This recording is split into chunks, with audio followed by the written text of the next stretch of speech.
Oke, recordnya sudah dimulai. Saya cek, belum ada yang masuk lagi.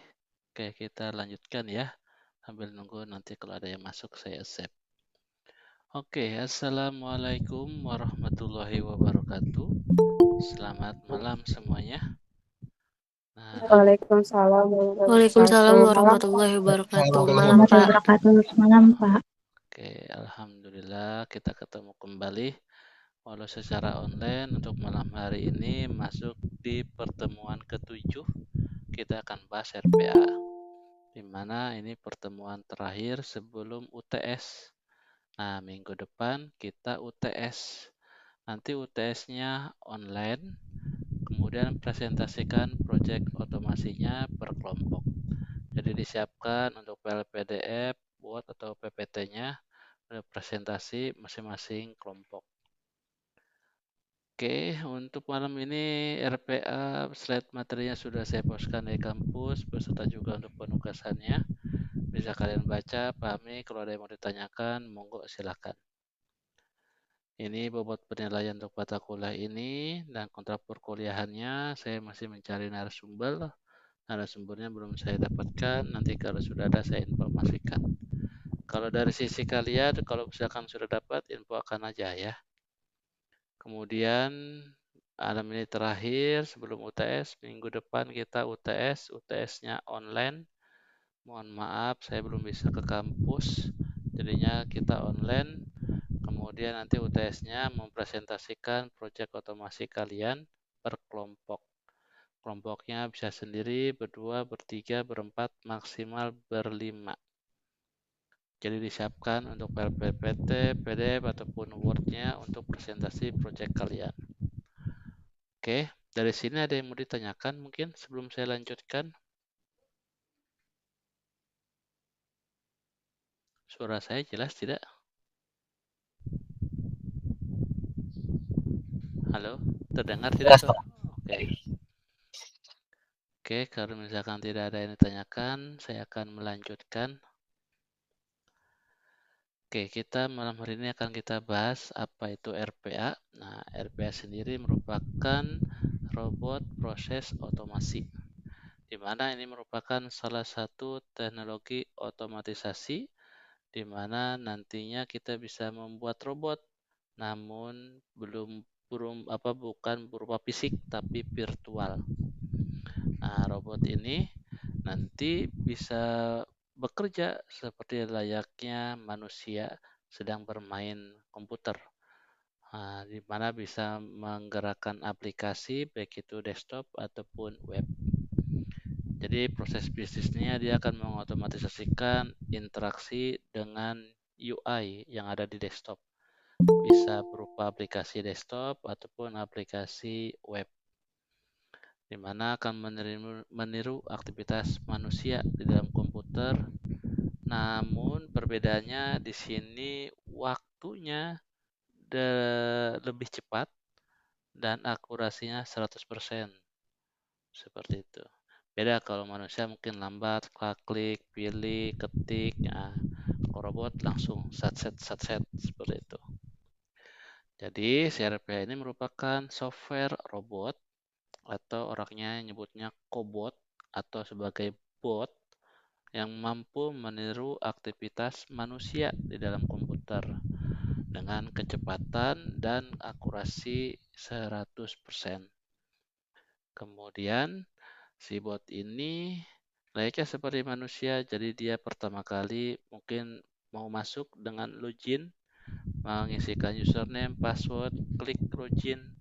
Nanti kalau sudah masuk ke sistemnya, dia bisa input data, update data, modif data, atau delete data, dan juga bisa menghitung atau menyelesaikan tugas yang lainnya, seperti memindahkan ataupun mungkin keluar, yaitu seperti logout di aplikasi. Nah, itu seperti itu kurang lebihnya. Kemudian, apa yang bisa dilakukan oleh software robot? Nah, jadi ini berupa software yang mana ada 5 bagian yang bisa dilakukan, yaitu pertama, emulate human action. Jadi seperti kita layaknya manusia bermain di depan laptop atau PC, membuka aplikasi browser, kita searching, browsing, ataupun kita menggunakan aplikasi untuk menjalankan aplikasi Word ataupun yang lainnya. Nah, itu seperti itu. Kemudian SharePoint juga bisa mengoperasikan semua aplikasi, khususnya aplikasi adanya UI atau user interface. Kemudian dia juga bisa memproses data. Nah, jadi datanya formatnya berbeda-beda. Bisa dari Excel, Word, PDF, gambar, video, dan sebagainya. Kemudian juga bisa bekerja secara continuous. Nah, jadi bisa kita set nanti schedulingnya tiap hari, tiap berapa jam sekali, sehingga kita layaknya manusia nanti misalkan dia bekerja mulai dari jam 7 sampai jam 8 atau misalkan sampai kerjanya selesai, kemudian mereportkan hasilnya seperti itu. Dan yang terakhir, di sini kecepatan sama akurasinya tinggi dan bagus, hampir malah 100%. Jadi tidak ada kesalahan ketik, salah nulis, salah typo, atau salah klik, seperti itu tidak ada. Oke.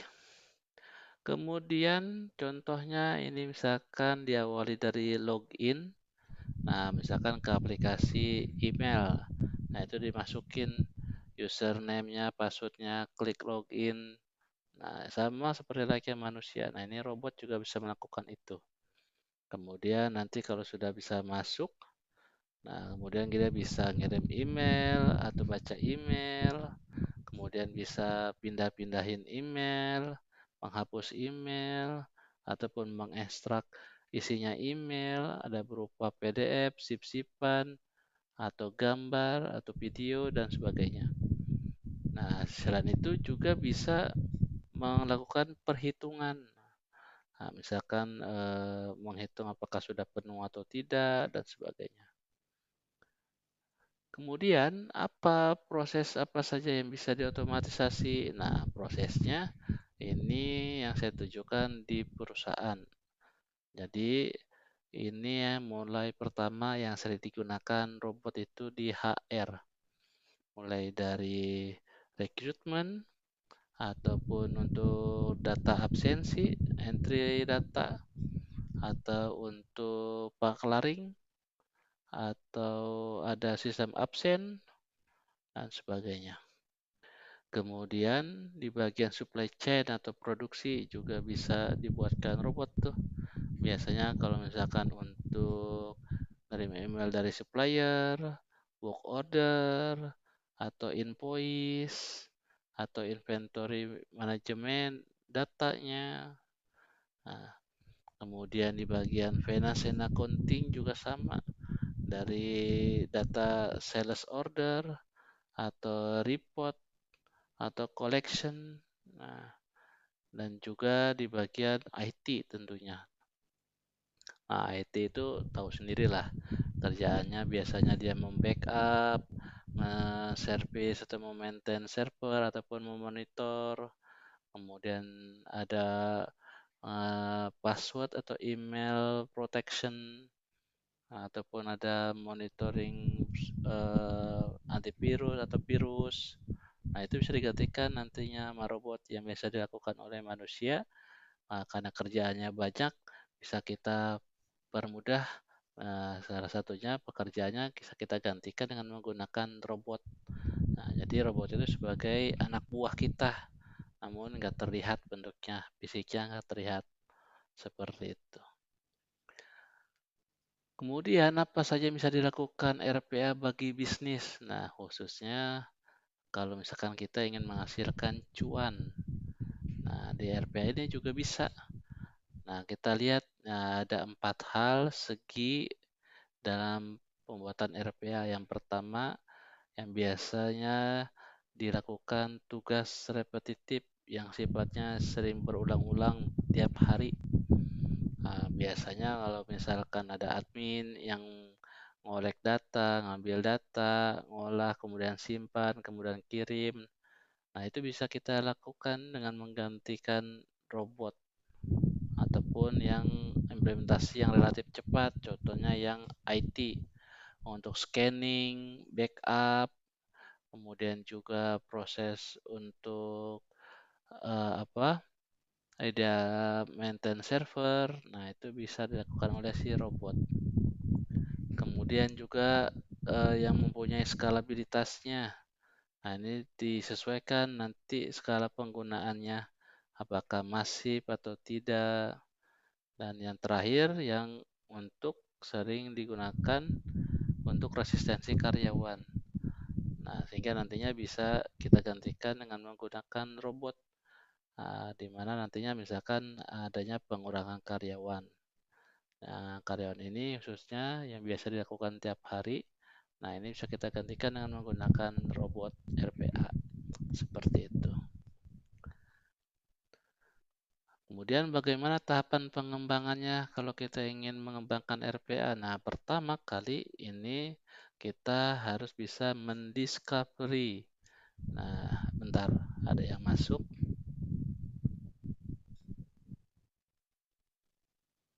Oke, saya lanjutkan.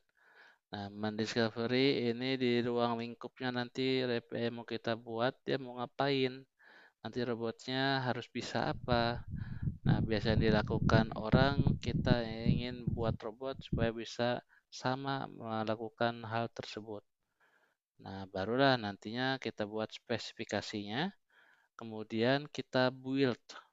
Nah, dengan menggunakan tool yang namanya UiPath, kemudian kita atur di tool tersebut mau manage dia ngapain saja.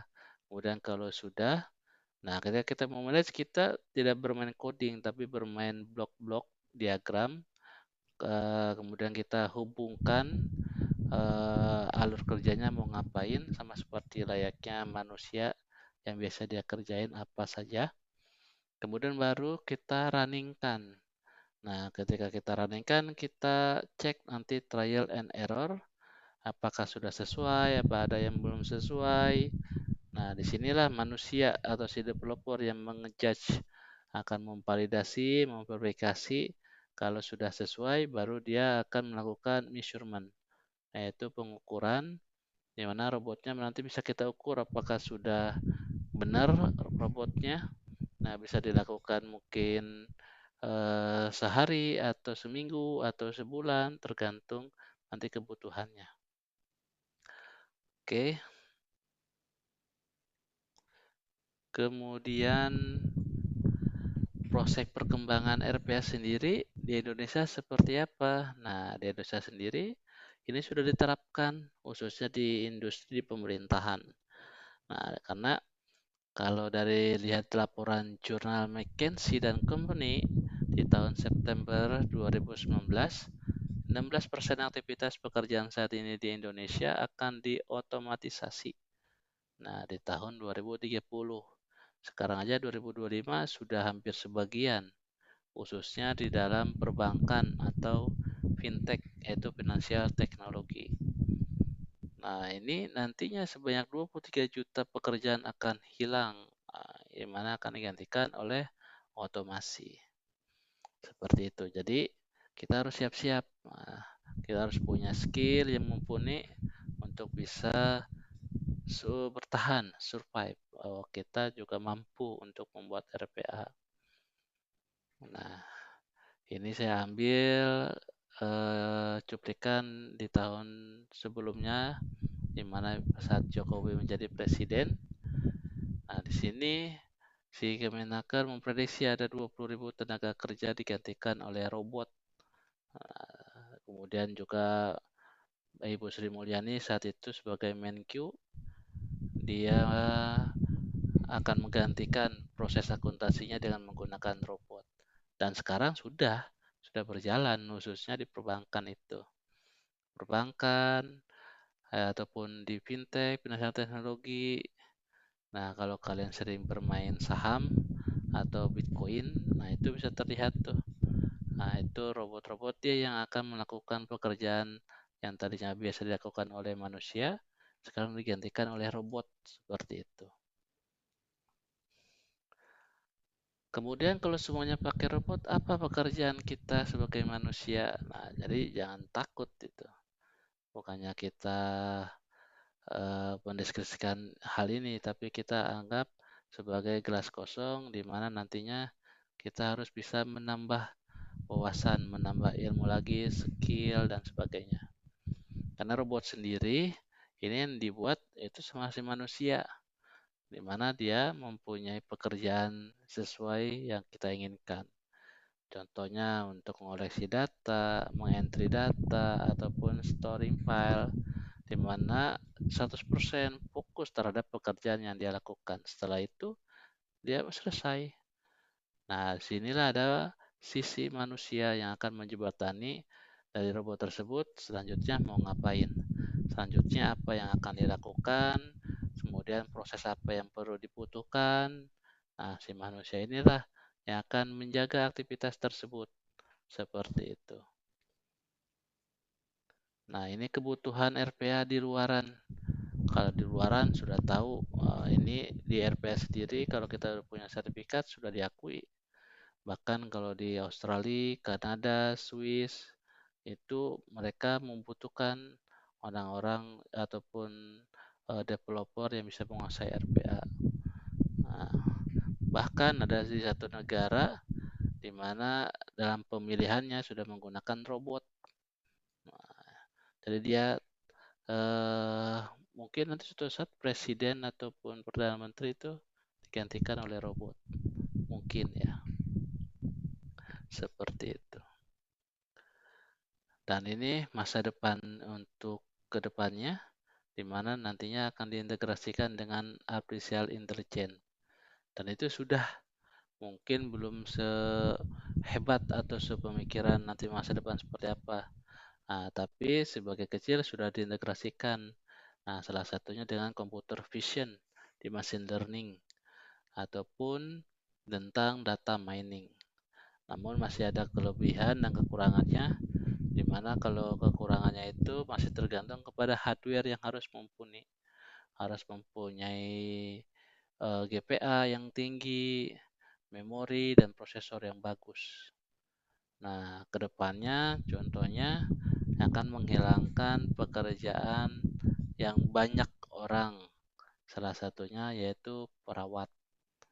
Nah, jadi nantinya biasanya perawat akan mengecek si pasien sejam sekali atau beberapa jam sekali untuk ditensi darah, diambil darah, ataupun dicek pasiennya seperti apa. Nah, itu bisa digantikan oleh si robot. Nah, jadi nanti akan hilang lama-kelamaan pekerjaan tersebut dan akan digantikan oleh robot, di mana nanti hasilnya akan dia mereportkan ke dokter ataupun tenaga ahlinya, seperti itu. Nah, kemudian di mana kita bisa belajar RPA? Nah, alhamdulillah di mata kuliah ini saya yang nanti akan mengajarkan RPA dengan menggunakan tool dari UiPath. Oke. Nah, UiPath ini gratis. Dia bisa berupa installer yang akan bisa diinstal ataupun dari cloud menggunakan dari webnya UiPath. Nah, di RPA sendiri ada institutnya. Nah, dia di luarnya itu ada universitas belajar online gratis dan nantinya bisa mendapatkan sertifikat. Namun tidak semudah itu untuk mendapatkan sertifikat karena sertifikatnya sendiri itu diakui di luar. Jadi ada beberapa proses yang harus dilewati seperti itu. Dan ini contoh sertifikatnya, di mana dibagi menjadi bagian dua, yaitu yang associate dan developer. Dan developer tentu yang lebih besar karena waktunya dan juga harganya lebih tinggi. Nah, bedanya apa sih associate itu? Associate itu sama seperti data analis, seperti itu. Kalau developer tentu yang si pembuatnya, nah, seperti itu. Oke. Dan ini contoh sertifikatnya. Nah, kemudian demo RPA. Nah, demo RPA sendiri nanti ketika kita ingin membuat sama seperti tadi, jadi kita harus mendiscovery terlebih dahulu proyek-proyek yang akan dilakukan oleh si robot itu ngapain saja, tasnya, kemudian otomasinya nanti akan melakukan apa saja. Jadi kita buat spesifikasinya. Kemudian setelah itu kita develop menggunakan Studio ataupun Studio X. Kemudian nantinya kita atur, kita manage di dalam Studio atau Studio X itu menggunakan UiPath. Apakah taruh di server, di cloud, atau di offline atau online yang ada di desktopnya sendiri. Kemudian kita runningkan. Kemudian baru kita engage. Nah, disinilah ada trial and error untuk kita cek apa sudah sesuai atau belum robot yang kita buat ini. Nanti ada measurement. Nah, disinilah nanti ada pengukuran bagaimana kalau misalkan sebulan, sehari, seminggu, atau sebulan itu masih bekerjanya sesuai atau tidak, seperti itu. Nah, di sini sendiri ada bagian yang terbagi menjadi dua, yaitu ada UiPath dari Studio X berupa cloud server, itu menggunakan web. Ada juga yang UiPath Studio, yaitu menggunakan desktop yang harus diinstal. Seperti itu. Oke. Nah, ini link. Kalau misalkan mau download installernya dari UiPath. Oke, nah ini kalau saya klik, ini akan menuju ke alamat UiPath Academy. Nah, di sini harus dipastikan harus login terlebih dahulu, ya. Jadi kalau nggak login nggak bisa download langsung. Nah, jadinya mereka hanya pengen tahu siapa aja yang login di sana, karena nanti ketika dia bisa login, dia bisa download studio di sini. Nah, ini harus login seperti saya. Ini contohnya Inggris sign out. Nah, nanti kalau sudah login bisa kita download, klik download studio. Nah, nanti dia akan melakukan download tuh seperti ini. Kemudian juga bisa kita gunakan versi yang web, namun nggak rekomendasi. Kenapa? Karena ini harus terhubung dengan jaringan. Saya takut nanti jaringannya kurang bagus di rumah saya, seperti itu. Kemudian di sini juga nanti kita bisa ikutin kursus. Kemudian ada bisa learning, belajar. Kemudian juga bisa mencari career path dan sebagainya. Nah, kalau saya udah download, nah nanti kita double klik untuk menginstal UiPath Studio. Nah, kemudian nanti installnya akan muncul pertama kali seperti ini. Nah, di sini dipilih Quick for Community User. Nah, ini versi yang gratis.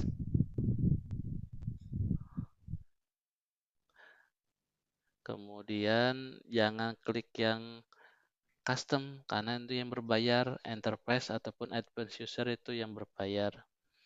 Nah, bedanya apa? Bedanya yang pertama, untuk yang gratis itu tidak bisa mengenkapsulasi menjadi suatu installer.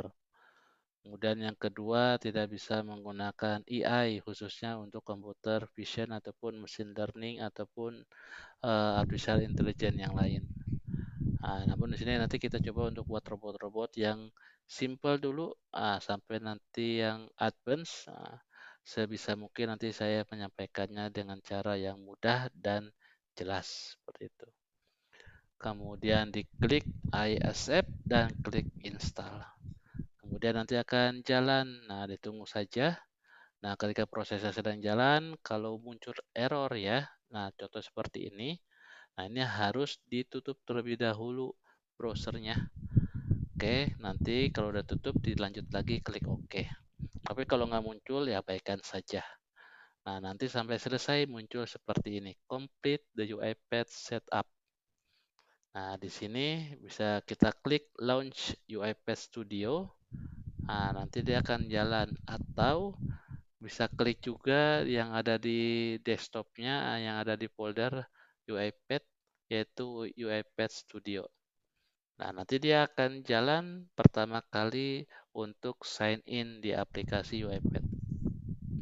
Nah, di sini sign in-nya sama seperti sign in yang ada di webnya tadi ketika kita pertama kali mau download. Jadi jangan lupa ya user sama passwordnya apa. Nah, kemudian kalau sudah sign in, nanti dia akan jalan. Nah, awalnya seperti ini. Nah, ini menandakan nanti kita belajar versi terbaru, yaitu versi 2025. Khususnya untuk version 2025.10.1 LTS. Nah, nanti akan muncul menu yang akan menandakan siap. Nanti akan dibuatkan project-project untuk RPA. Nah, ini bisa dilihat di sini UiPath Studio Community. Ini versi yang community yang gratis.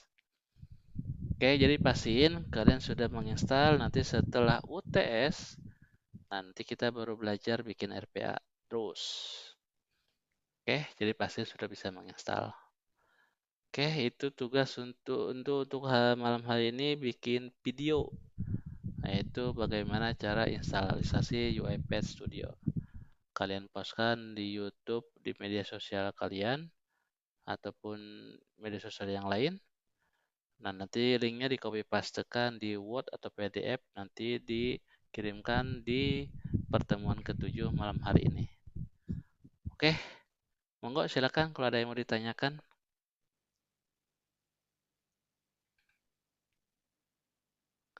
Jangan lupa untuk absen bisa klik online di pertemuan ke-7, ataupun juga bisa isi kolom ya. Pak, untuk UTS minggu depan gimana ya Pak sistemnya? UTS minggu depan nanti presentasi tiap kelompoknya.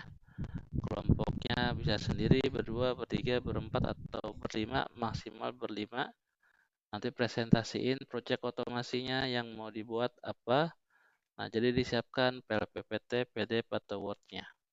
Seperti itu. Oke. Ada lagi mau ditanyakan? Mau nanya Pak, kalau misalkan izin bekerja shift malam bagaimana Pak? Nggak apa-apa, silakan. Nanti kan ada perwakilan dari kelompoknya. Misalkan kelompoknya berlima, oh ini 2 orang kerja, adanya 3 orang ya, siap 3 orang, seperti itu. Berarti masih online ya Pak? Masih online. Jadi mohon maaf, minggu depan UTS-nya online, karena saya sendiri belum bisa ke kampus, jadinya saya buat online. Nah, nanti kita sama seperti malam hari ini kita Google Meet. Nah, nanti masing-masing kelompok mempresentasikan proyek otomasinya. Seperti itu.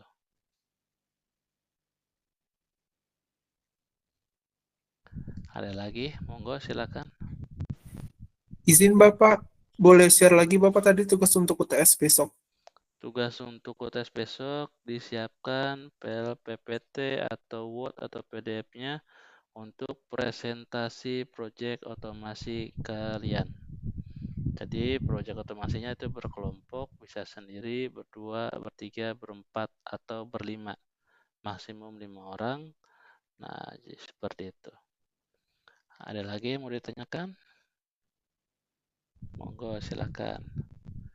Jangan lupa untuk tugasnya ya. Tugasnya itu sendiri-sendiri.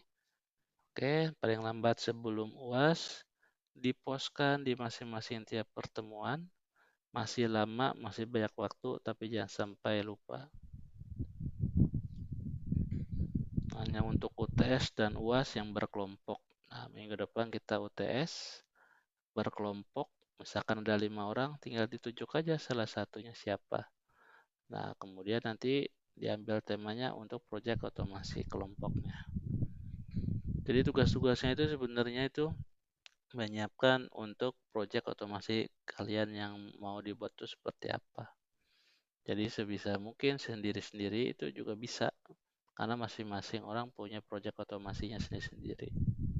Walaupun mungkin mirip-mirip sama, itu tapi ada yang bedanya ketika kita presentasikan atau kita tunjukkan proyek kita, pasti ada yang bedanya. Seperti itu. Oke, monggo silakan kalau ada mau ditanyakan. Maaf Pak, saya belum dengar tadi. Untuk UTS-nya presentasi tentang apa Pak?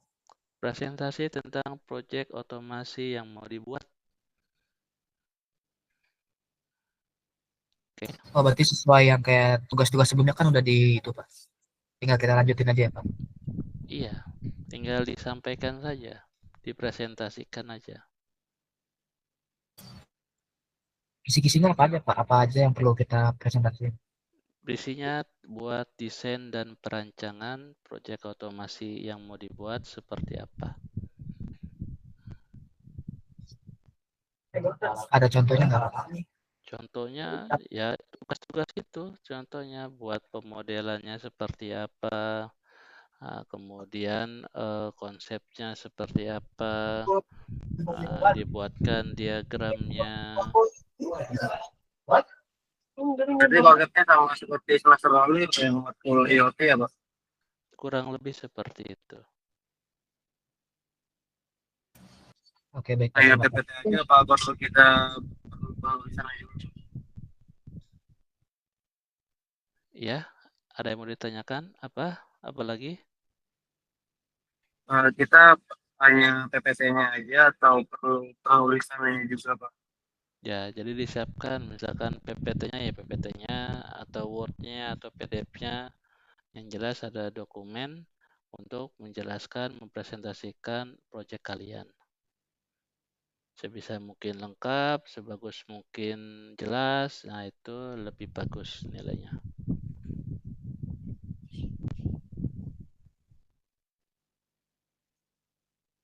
Oke, ada lagi? Monggo silakan.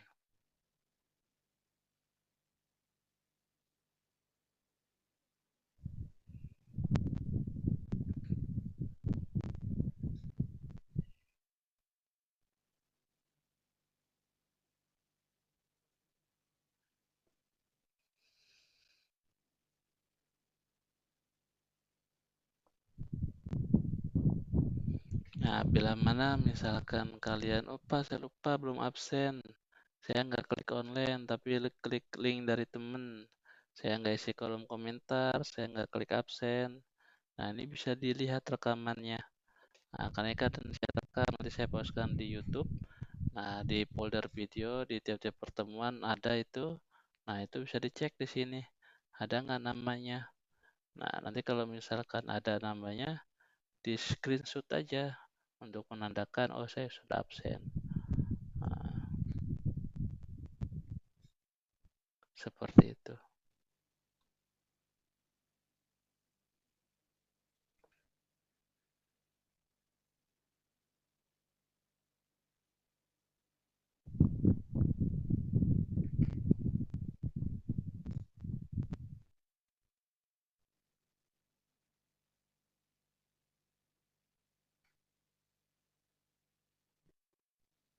Oke, tidak ada lagi yang tanyakan. Kalau misalkan ada masih bingung, nggak ada yang mau ditanyakan di luar jam kuliah, monggo silahkan. Bisa WA di grup atau WA Japri saya atau email.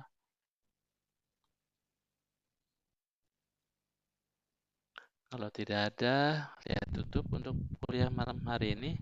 Kita ketemu lagi nanti minggu depan, 1 UTS. Nah, UTS-nya nanti online. Oke, saya tutup. Wabillahi taufik wal hidayah. Wassalamualaikum warahmatullahi wabarakatuh. Waalaikumsalam warahmatullahi wabarakatuh.